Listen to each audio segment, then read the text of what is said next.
New intro. So much love and appreciation to those of you who have been with me for the 2 year period plus that I've been doing this. Thank you for showing your love and support to the channel. And to anybody else who is brand new to the platform and you would like to support the channel, also, you can do it by way of Patreon, Anchor, the clothing store, and also the shoe shop that is listed in the comment description below. And again, thank you to any and all of you guys who have been here to support this channel during the 2+ year period. I wouldn't be able to do what I do every single day without you.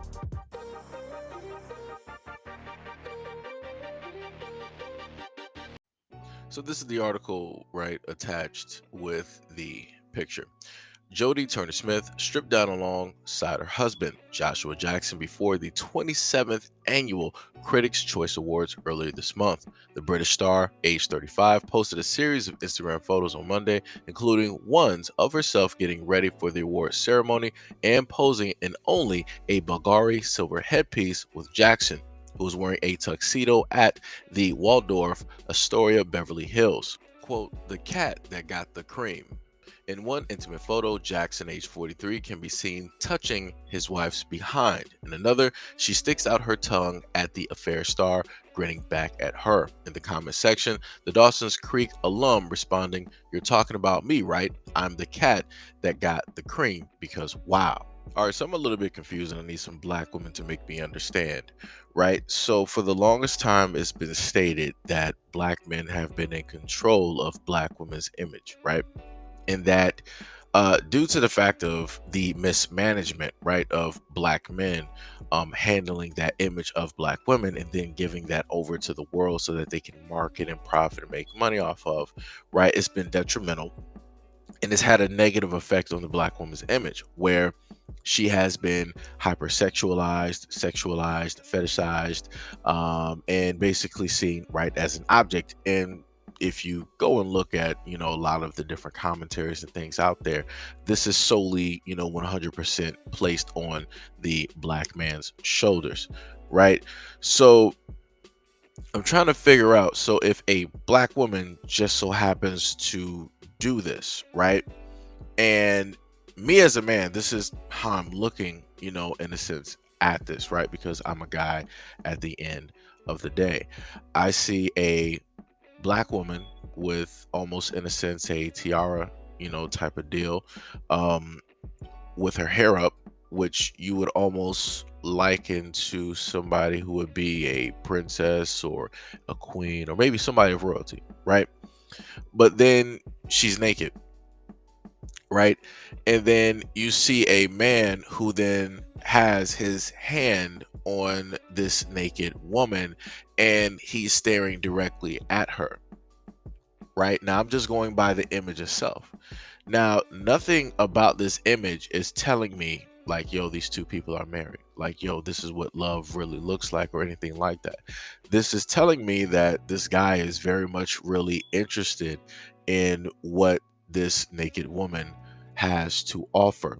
And he's really paying very close attention to this naked woman, right? Because, like I said before, at the end of the day, these two are actors, right? And yes, they are married, but you're not going to expect people from all over the world to know who these two are. A lot of people from the brand new generation don't even know who the guy to the right is, who is a star from Dawson's Creek. Like I said, that was a show from like the 90s. I think maybe it might have touched on the early 2000s, right? But like I said before, you can't expect everybody to know exactly who this is. Now, if I'm to basically take all of that away and I'm to look at this picture, right, as a black man, I'm just looking at a woman being objectified, right? I'm looking at a woman allowing herself to be sexualized and fetishized and and different things like that. And then on top of that, when other men look at this, photo, they're not going to be like, yeah, that's a queen, that's a beautiful, black woman, that's this, that's nah. They're going to be sitting up there looking at what she is showing directly to the world, right? But like I said before, I guess what I'm trying to get through, right, is that I have an understanding that men have been on top for the very longest time, right? And profiting, right, directly off of the images of women, right? So within the feminist movement, right, within this realm of we're taking back our sexuality, this is now what women are doing, right? Taking back their sexuality, taking back ownership and different things of that nature. But the thing within that is that the people who are still taking your photos are men. The people who are running the magazines, their own, usually 9 times out of 10 by men, the social media platforms, men, the people handling the money and divvying out the checks, men. So no matter how you sit up there and put it, men are still profiting at the end of the day off of this image, right? That she willfully and willingly put directly out in the name of, I'm going to showcase the love I have of my partner. I'm going to showcase our relationship. I'm going to showcase, the fact that this is the relationship that, we have, and everything is okay and everything is great no matter what the world, right, is saying. I'm going to showcase how happy my preference that this man, right, has specifically made me. And then also to note, this is also the same woman who stated that the real first time that she ever in life felt any type of pride or love, or that she was beautiful in the skin that she was in, came way of a white man basically telling her that she is beautiful, that she is valuable, right? And the main thing that I've stated to a lot of women before is that anything that basically, of course, comes from a guy, right, is an add on, right? Because you should have already, before you're in these relationships, right, before you're out there trying to find that long life partner as a woman, you should already be fine with the skin that you're in. More specifically, let me back that up. As a black woman, right, you should be fine in the skin that you're in, right?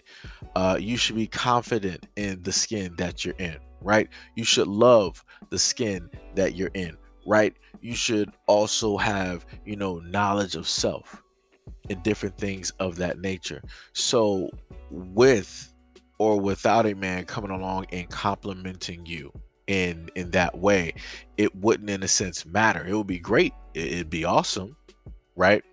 But at the end of the day, you already solidified that, for yourself, meaning that that is something that no man can basically take from you, right? And that's the exact same thing that I've told men directly out here. Before you go out here and get into these relationships, you do the exact same thing. No woman, in a sense, should be the one to build you. You are a man at the end of the day. Men build, right? Look at the world around you, right? Look at every single building, every single house, look at every single highway, look at all of the computers, look at the different types of infrastructures, look at the factories, look at the space stations, right? Look at everything that has been touched and built by a man. This is what men do. So at no point in time should it ever come to a point where a woman is building you. If that is the case, then you have essentially failed as a man, and you should basically take a step back and, learn, right? You should take a little bit more time to walk before you decide to go into a relationship. Because the moment in time that that woman decides to leave, that means that everything that she invested into you is going to also leave directly with her. And that should not be the case for a man. You build, right? Which means you're also going to build yourself. If a woman comes along in your life, anything that she has is a add-on, which means that you can add it or subtract it, right? It's not going to make you, in a sense, any more or any less of a man. You still are going to be who you are at the end of the day. So, like I said before, you have a lot of broken people out here that seek happiness and that seek some type of validation when it comes to, relationships, either internally or externally, or sometimes both. And, this is when you have a lot of people who, in a sense, have that false type of happiness because they're specifically seeking something that they should have necessarily found, within themselves. But anyways, let me know what you guys think about this video and everything that I stated in the comment description below. And as always, peace, love, and stay tuned for the next video.